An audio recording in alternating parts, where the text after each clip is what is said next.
Kok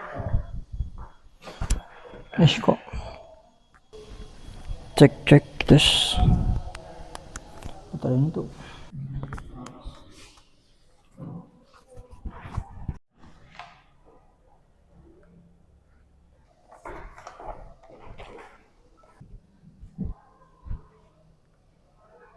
Udah belum? Itu udah.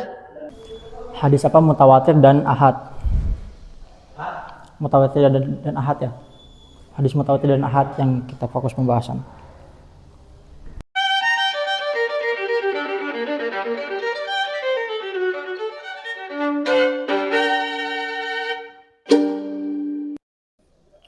Assalamualaikum warahmatullahi wabarakatuh. Saya Muhammad Yasin Fadil Lesmana dari kelompok 1 pada mata kuliah Ulumul Hadis. Pada mata kuliah Ulumul Hadis dengan rekan-rekan saya yang lain, yaitu ada Arifin dan Aska. Kami di sini akan menjelaskan tentang hadis mutawatir dan juga ahad. Namun sebelum itu kita akan membahas tentang apa itu hadis. Jadi hadis itu adalah hukum Islam yang kedua yang sumbernya adalah perbuatan, perkataan ataupun takrir atau penetapan Nabi.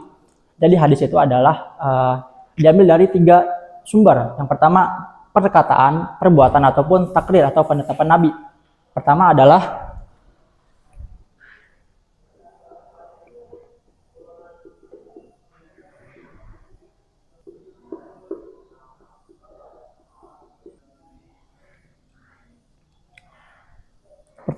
perkataan. Oke, jadi pada perkataan, yaitu pada perkataan Nabi, segala sesuatu yang dikatakan oleh Nabi itu dapat menjadi sebuah hadis. Yang kedua adalah perbuatan. Perbuatan juga sama, itu adalah segala tindakan Nabi yang dilihat oleh para sahabat itu juga bisa ditarik garis menjadi sebuah hadis. Perkataan dan perbuatan itu maknanya jelas. Perkataan ya adalah sebuah perkataan atau ucapan, perbuatan adalah sebuah tindakan. Nah, lalu apa itu takrir atau penetapan? Jadi takrir atau penetapan ini adalah sebuah diamnya Nabi atas suatu persoalan. Nah, diamnya Nabi ini menjelaskan bahwa hal tersebut boleh. Kita contohkan sebuah takrir. Dalam contoh takrir ini, saya akan mengambil sebuah gambaran yang pada saat itu sahabat sedang memakan sebuah dop. Dop itu adalah sebuah kadal gurun. Ya, sebuah kadal gurun. Nah, pada saat itu sahabat beserta para nabi, sahabatnya itu memakan dop tersebut. Sahabatnya memakan dop tersebut, Nabi tidak melarangnya dan tidak pula berkata membolehkannya. Nah, diamnya Nabi tersebut menandakan hal tersebut boleh untuk memakan dop atau kadal gurun itu. Namun, Nabi itu terjaga daripada sifat-sifat menjijikkan gitu. Nabi terjaga dirinya akan sifat kesucian. Maka dop tersebut memakan dop menjadi sebuah hal yang menjijikkan atau menjadi sebuah hal yang makruh untuk dimakan. Nah, itu adalah bagaimana hadis itu dapat diambil yang tadi ya, perkataan, perbuatan dan takrir. Lalu kita masuk kepada fungsi hadis.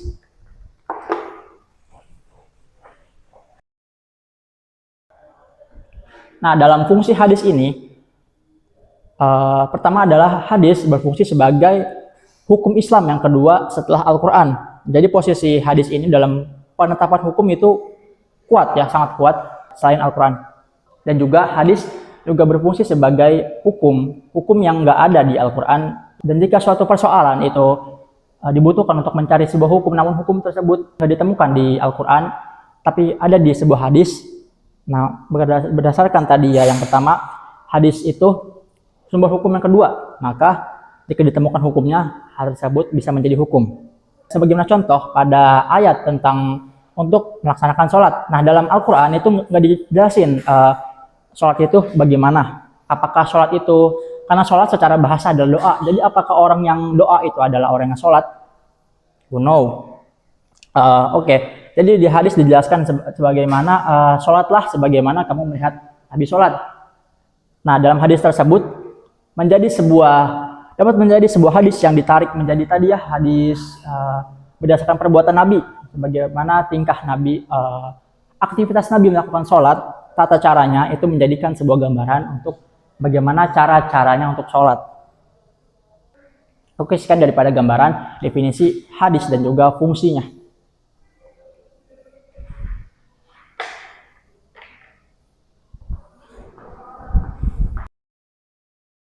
Oke, di sini saya akan melanjutkan pembahasan terkait khobar. Khobar al-taqsimul khobar binisbatil usul ilaina, yaitu pembagian khobar yang periwayatnya itu sampai kepada kita. Nah, di situ perlu kita ketahui bahwa pembagian khobar itu sangatlah banyak, ya. Salah satunya sebagai pengantar saja, ada mutawatir dan ahad. Nah, hadis mutawatir ini ialah hadis yang sesuatu periwayatannya itu diriwayatkan oleh sejumlah banyak. Kenapa suatu banyak riwayatan? Karena menurut kebiasaan mereka itu, ya, tidak memungkinkan dusta atau kebohongan daripada hadis tersebut. Kenapa? Karena di dalam kitab Taisirul Mustalah Hadis itu dijelaskan bahwa khobar mutawatir itu ialah ma rawahu adadun katsirun tuhilul adat tawatauhum al kadhib. Ma rawahul adadun katsirun. Nah, yang diriwayatkan oleh banyaknya para rawi tuhilul adat, yang menurut kebiasaan merekanya itu untuk tidak tercegah atau tidak tercapai daripada dusta tersebut. Daripada rawi banyaknya rawi, maka tidak akan terjadinya suatu kecacatan dalam hadis atau suatu kebohongan dalam suatu hadis tersebut. Maka hadis mutawatir ini biarlah hadis yang jauh daripada kata kebohongan atau dusta. Karena hadis mutawatir itu bisa disebut sahih, dan hadis sahih juga belum tentu bisa menjadi mutawatir. Nah, itu hadis mutawatir bisa jadi sahih, hadis sahih belum tentu bisa jadi mutawatir. Nah, saking banyaknya rawi yang meriwayatkan hadis, ya, maka kecacatan atau kebohongan dalam hadis tersebut tidak akan muncul. Nah, saya akan menjelaskan terkait syarat-syarat daripada hadis mutawatir tersebut. Hadis mutawatir itu memiliki syarat-syarat yang menjadi landasan terbentuknya suatu hadis mutawatir. Yang pertama itu ada hadis adalah an yarwiya adadun katsirun, yaitu yang diriwayatkan oleh para jumlah rawi yang banyak gitu. Nah, gitu. Waqad ihtalafa min aqalil kasrati alal aqal. Ya, alal aqal al muhtaru asrun ahsos. Nah, yang sebagaimana ulama berpendapat, ya, berpendapat bahwa minimal diriwayatkannya itu oleh 10 orang hadis mutawatir tersebut, 10 orang. Kalau kurang dari 10 orang itu belum dianggap sebagai hadis mutawatir. Nah, kalau sekiranya hadis itu diriwayatkan oleh 10 orang, nah, dan lebih banyaknya lagi 10, 20, 12, 15, nah, itu disebut hadis mutawatir. Nah, kemudian yang kedua, syarat yang kedua itu ayaru an yujada fi jami'i tabaq an yujada kasrah fi jami'i tabaqati sadat. An yujada kasrah, adanya an yujada kasrah, banyaknya apa? Banyaknya para perawi daripada tingkatan-tingkatan sanadnya itu, misalkan tadi 10 orang yang meriwayatkan. Nah, 10 orang meriwayatkannya itu harus saling meriwayat, harus turun temurun gitu. Jadi pijami itu tabaqati sanad. Jadi dari tabaqat pertama ke tabaqat ke selanjutnya itu harus 10 rawi. Seperti halnya contoh dari Nabi Muhammad SAW sebagai sumber utama yang meriwayatkan. Kemudian dari sahabat. Nah, sahabat tersebut meriwayatkan, misalkan para sahabat tersebut meriwayatkan kepada tabi'in. Nah, tabi'in dan tabi'in itu meriwayatkan turun lagi kepada atba'u tabi'in dan seterusnya. Nah, seperti halnya saya mengambil contoh bahwa ketika saya menyampaikan sebuah hadis kepada anak didik santri saya, misalkan 10 orang, minimal itu 10 orang, karena minimal yang diminimalisir oleh para ulama itu harus 10 orang agar terbentuknya suatu hadis mutawatir. Nah, seketika saya menjelaskan hadis 10 hadis kepada anak didik saya, minimal yang hadir dan mendengarkannya itu dan menerimanya itu harus 10 orang. Begitu pula sama ketika anak didik santri saya itu mau meriwayatkan sebuah hadis, pasti yang menerimanya, yang mendengarkannya itu harus 10 orang lagi, begitupun ke bawah. Itu tabaqatnya. Jadi tabaqat pertama, tabaqat kedua itu saling berkesinambungan antara misalkan 10 orang yang meriwayatkan, ke bawahnya itu pasti meriwayatkan juga. Nah, yang ketiga itu antuhilul adat tawatuhum al kadid. Nah, perlu kita ketahui bahwa hadis mutawatir itu hadis yang banyak perawinya. Saking banyak perawinya itu tidak mungkin, mustahil juga ada kecacatan atau kebohongan dalam suatu hadis. Ya, sebagaimana misalkan seperti hadis yang diriwayatkan oleh Ibnu Majah, hadis yang diriwayatkan oleh ini, tapi hadisnya itu sama dengan lafaz yang sama, begitu. Itu tidak memungkinkan, tidak mustahil juga untuk terjadinya kebohongan dalam suatu hadis tersebut. Nah, yang ketiga, yang terakhir, syarat daripada hadis mutawatir ini ialah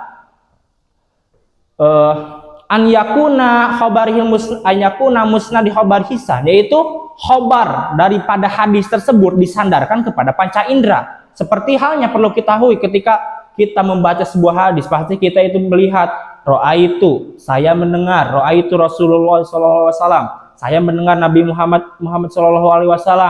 Nah, kemudian sami'tu Rasulullah SAW, saya mendengar Nabi Muhammad SAW. Nah, itu disandarkan kepada panca indera. Sami itu saya mendengar, gitu. Kemudian ro'a itu saya melihat. Nah, gitu. Ro'a itu saya melihat. Nah, kemudian dari 4 syarat tadi, kalau 4 syaratnya terpenuhi secara menyeluruh, maka itu sudah termasuk khabar mutawatir atau hadis mutawatir. Kalau salah satu daripada syarat tersebut belum melengkapi salah satunya, maka itu belum disebut hadis mutawatir. Karena kenapa? Karena suatu kecacatan dalam hadis itu pasti kurangnya daripada syarat-syarat tersebut. Kalau syarat-syaratnya sudah terpenuhi dengan spesifik, dengan jelas, maka suatu hadis tersebut dianggap sahih. Sebagaimana yang selalu saya dijelaskan barusan, ya, hadis mutawatir itu sahih, benar, karena melihat dari syarat-syaratnya juga udah spesifik, udah berurutan. Kemudian tidak memungkinkannya juga kebohongan di dalam hadis tersebut. Kenapa? Karena diriwayatkan oleh banyak rawi. Nah, saking banyaknya rawi, tidak mungkin ada kecacatan di sebuah hadis. Nah, kalau sekiranya di dalam syarat-syarat itu tidak terpenuhi, maka hadis mutawatir itu belum bisa disebut mutawatir. Sahih juga belum bisa, mutawatir juga belum.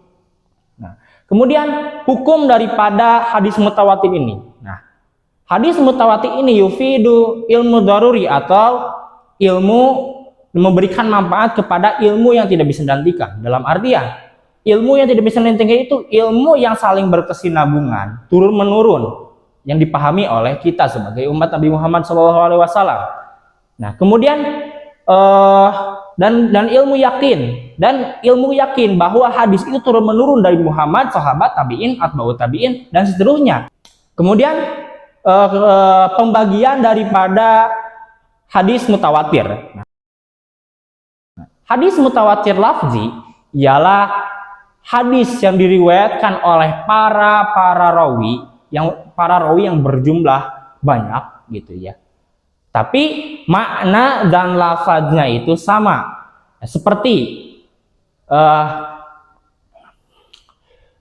Seperti halnya hadis yang diriwayatkan oleh Ibnu Majah. Ya, seperti qala Nabi Muhammad SAW dalam hadisnya, man kadzaba alayya muta'ammidan falyatabawa maq'adahu minan nar. Rawahu Ibnu Majah. Kemudian ada juga hadis lagi yang sama lafaz dan maknanya itu tersebut, tapi diriwayatkan oleh Muslim juga, sama Muslim. Man kadzaba alayya muta'ammidan falyatabawa maq'adahu minan nar. Hadis riwayat Bukhari. Hadis Bukhari. Nah, gitu. Sebagaimana yang telah dijelaskan bahwa bid'atun wa sab'un. Jadi kata-kata yang menjelaskan tentang man kadzaba alayya muta'ammidan falyatabawa maq'adahu minan nar. Barang siapa yang berdusta atas menamakan saya Nabi Muhammad, ya, falyatabawa maq'adahu minan nar, maka siap-siaplah tempat duduk kamu itu di neraka. Itu berdusta atas menamakan Rasulullah SAW. Nah, saking banyaknya perawi yang menjelaskan, yang meriwayatkan hadis tersebut dengan melihat aspek makna dan lafadznya sama, ya, Yang tadi dijelaskan, man kadzaba alaihi muta'ammidan falyatabawa maq'adahu minar. Hadis riwayat Ibnu Majah, hadis riwayat Bukhari, hadis riwayat Imam Ahmad. Ya. Sebagaimana yang dijelaskan di dalam Taisir kitab Mustalah Hadis, itu terdapat bid'atun wa sab'una hadis. Sahaban. Ya, sahaban. Ya, ada bid'atun, bid'ah itu lebih dari 30 ya. Bid'atun wa sab'un. Jadi 70 lebih sahabat yang meriwayatkan hadis tentang barang siapa yang berdusta atas nama Nabi Muhammad. Itu perlu kita ketahui, secara lafaz dan makna sama, tapi secara periwayatan berbeda. Itu kan hadis mutawatir lafzi. Yang kedua, hadis mutawatir maknawi. Ya, hadis mutawatir maknawi itu matawataru lafzuhu duna makna. Nah, jadi si lafadznya itu berbeda, tetapi maknanya itu sama. Ya, seperti halnya hadis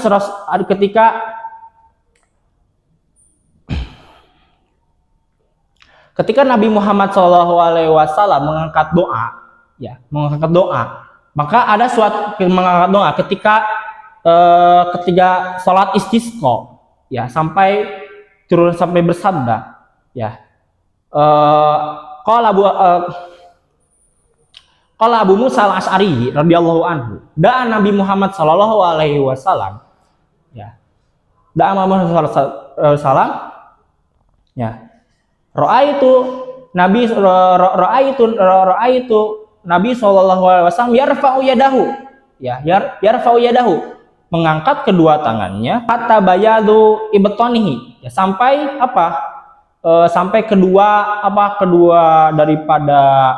kelihatan gitu ya ketiak keduanya itu.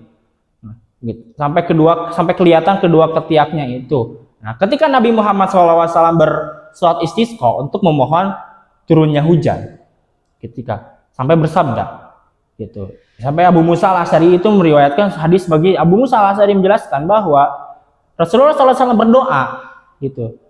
Berdoa, itu saya melihat, Abu Musa al-Asy'ari tersebut melihat, Abu Musa al-Asy'ari melihat itu bayadu ibtanihi. Jadi Nabi Muhammad SAW mengangkat kedua tangannya untuk berdoa sampai kelihatan ketiaknya. Begitu. Ada pula hadis yang menjelaskan ketika Nabi Muhammad SAW berdoa juga sama. Yarfa'u Nabi SAW inna doa. Dalam artian Nabi Muhammad SAW itu mengangkat tangannya ketika doa, dan mengangkat doa hatta yara ibtanihi, sampai kelihatan ketiaknya itu yang diriwayatkan oleh Ibnu Majah.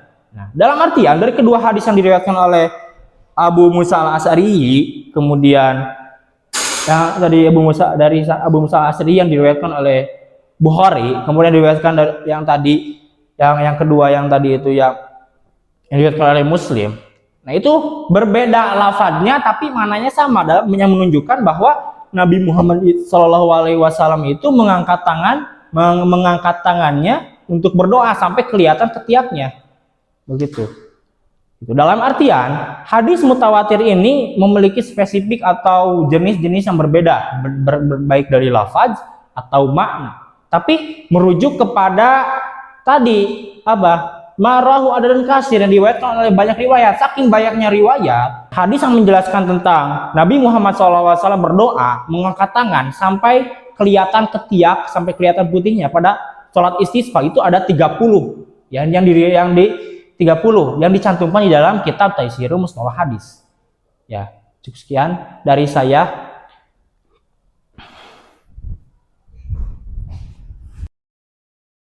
Selanjutnya ada kedudukan hadis mutawatir.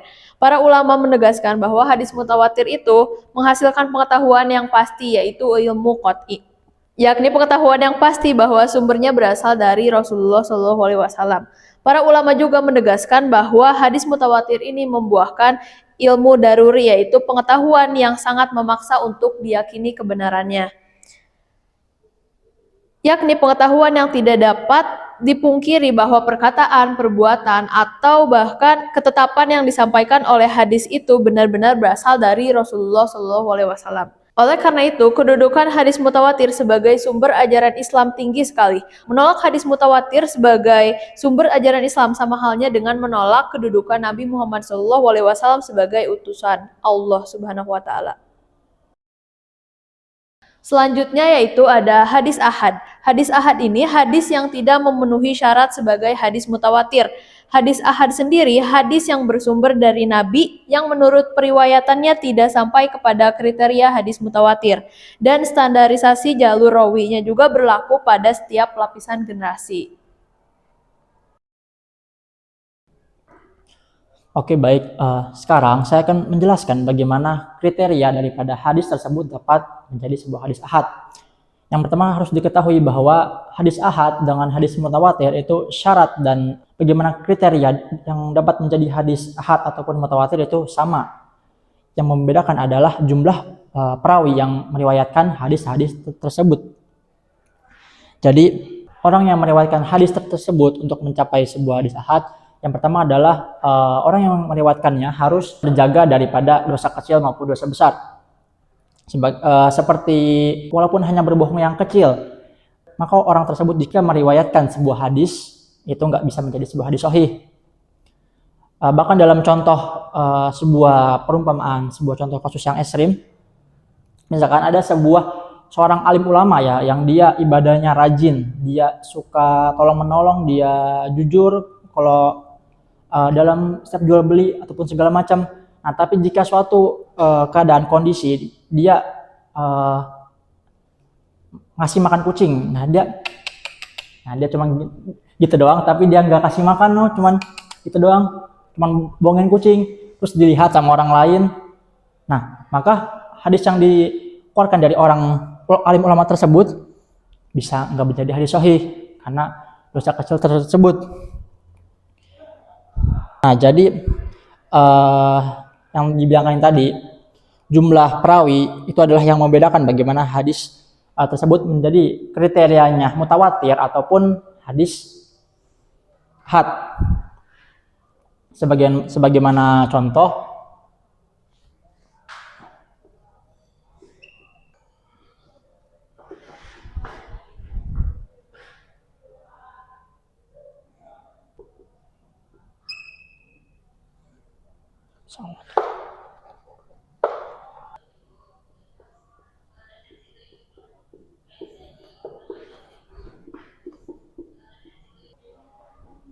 nah, saya berikan contoh gambaran bagaimana hadis ahad ini dapat membedakan antara hadis ahad dan hadis mutawatir. Bagaimana hadis ahad ini terbentuk? Ya, di luar dari kriteria dan syarat tadi yang hadis ahad sama dengan hadis mutawatir, namun yang membedakan adalah jumlah perawinya yang meriwayatkannya. Nah, misalkan contoh gambaran daripada Rasulullah berucap, barang siapa yang memberi makan orang yang berpuasa, maka dia akan mendapatkan pahala seperti orang yang berpuasa tanpa mengurangi sedikit pun pahala orang tersebut. Nah, perumpamaan perkataan tersebut didengar oleh seorang sahabat. Kita sebut saja didengar oleh Abu Hurairah. Nah, lalu Abu Hurairah ini menceritakan dia mendengar perkataan Nabi Muhammad kepada sahabat Aisyah dengan sahabat Umar bin Khattab. Nah, namun hanya sebatas ini saja orang yang dibagikan ucapan daripada daripada ucapan Nabi tersebut. Nah, lalu walau 3 orang ini yang mereka dapat dipastikan sebuah kejujuran, dapat dipastikan sebuah keimanan kejujurannya. Nah, mereka sudah masuk kriteria orang yang bisa menjadi sandaran dari periwayatan hadis. Lalu contohnya misalkan hadis mutawatir. Nah, kalau mutawatir ini contohnya misalkan tadi contoh yang tadi berbohongnya atas nama yang tadi berbohong atas nama Nabi Muhammad, maka di neraka gitu. Nah, ucapan tersebut didengar oleh seorang sahabat ataupun oleh beberapa sahabat, lalu mereka membagikannya, dibagi, lalu mereka juga sahabat yang membagikannya ini, sahabat yang mengutip daripada perkataan tadi Nabi itu juga sahabat yang mempunyai kapasitas untuk meriwayatkan hadis, yang mereka jujur, terlindungi dari dosa kecil maupun dosa besar. Nah, jumlahnya lebih besar daripada jumlah tadi yang hadis ahad. Nah, itu adalah hadis mutawatir. Jadi yang membedakannya adalah Jadi yang membedakan adalah jumlah yang meriwayatkannya. Mungkin bisa diputar ulang kalau mau cari lebih detail apa syaratnya. Ke syarat tadi mutawatir aja. Lalu bagaimana tentang kedudukannya? Bagaimana tentang kedudukan hadis ahad ini?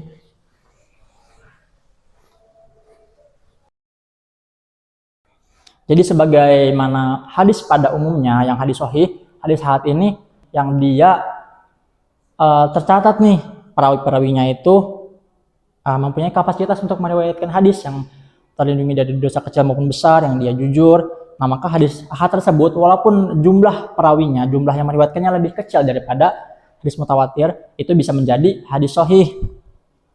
Nah, lalu hadis yang ahad yang udah menjadi hadis sahih sebagaimana hadis pada umumnya, ya dia bisa menjadi hukum untuk menjelaskan ayat yang kurang jelas di Al-Qur'an, ataupun hukum yang belum ada hukumnya di Al-Qur'an ataupun di hadis mutawatir, namun di hadis ahad ada hukumnya atas persoalan tersebut, dan hadis ahad itu termasuk hadis yang sahih, maka hadis ahad tersebut bisa dijadikan sebuah hukum.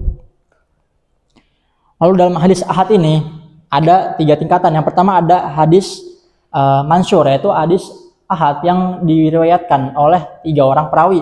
Lalu di bawahnya ada hadis ahad hadis aziz, yaitu diriwayatkan oleh 2 perawi. Lalu di bawahnya hadis gharib, yaitu 1 perawi. Dan harus di catatan bahwa perawi-perawi tersebut mempunyai kapasitas, bukan sekedar orang riwayatin hadis dijadiin hadis ahad.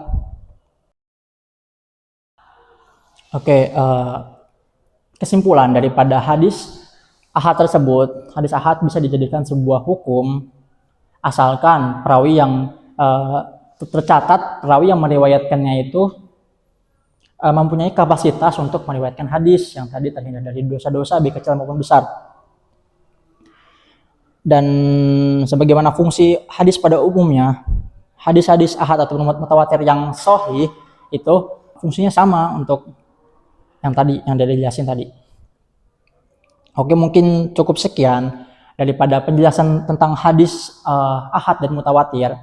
Dan sekedar catatan, apa yang kita jelaskan di sini itu jangan ditelan mentah-mentah. Kita masih sama-sama belajar, kita masih sama-sama belajar dan menjelaskan kembali apa yang kita pelajari. Jadi kalian bisa mencari sumber-sumber yang lain agar lebih valid informasinya. Oke, sekian dari saya. Wassalamualaikum.